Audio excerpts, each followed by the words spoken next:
Hi, I'm Danny Clark with Collectors Firearms. This is my assistant Josh. Today we're going to be discussing the 4 main variations to the broom handle Mauser.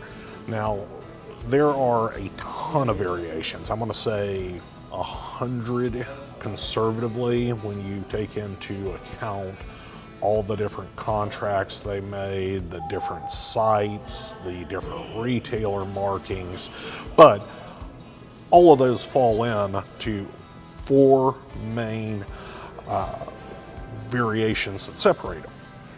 So the earliest guns were called the cone hammers, and the reason is because the hammer is milled down and it makes a little cone. Mauser didn't call it that, but it's a collector's terminology.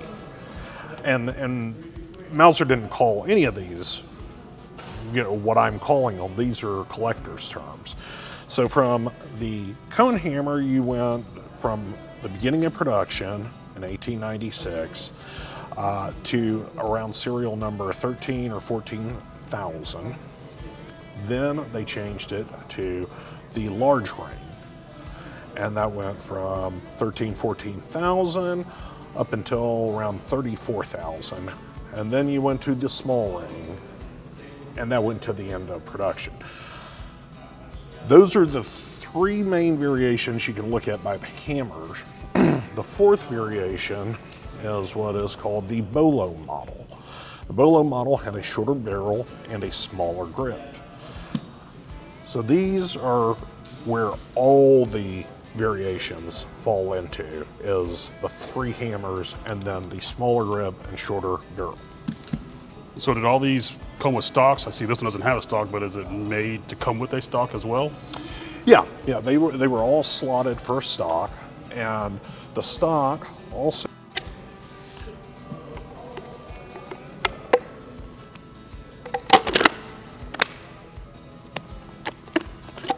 So while you would carry it inside the stock.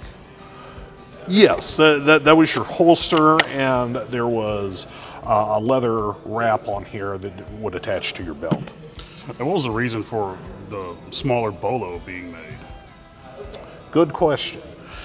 So, due to the Treaty of Versailles, Germany was only able to produce, was limited on what they could produce, and to get around that, they shortened the barrel and made smaller grips.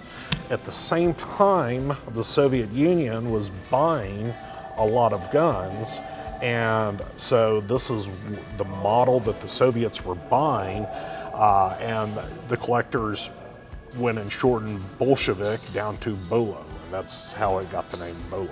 Really? I didn't know that at all. Condition-wise, I see these 3 are in very nice condition. This one is kind of rough. Is that how you normally see a C96 in this kind of condition? These are better than you typically find. These 3 came out of one fantastic collection that we recently bought. This was just the best Bolo that we had. We had them in the same condition as these, but this is what we had, and this is actually a Chinese contract. The Chinese made their own broom handles at one point, and that's another variation. Okay. Caliber-wise, are they different calibers? All of them are 7.63 Mauser. Now, when you get into some of the variations of the broom handles, the calibers do change. Some of the Chinese models were 45 ACP, and then there was also some 9mm. I'm guessing, do the stocks match with the gun too? Were they made together? Some were made matching at different points in production. Some were not made matching. They just run numbered.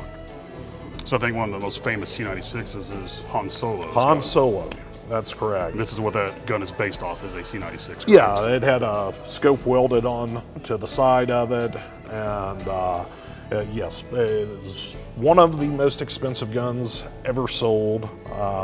When it first left the Stembridge collection, the early 2000s, it brought just over 350,000, and it sold recently at auction, I believe, at somewhere around $1.3 million to $1.5 million.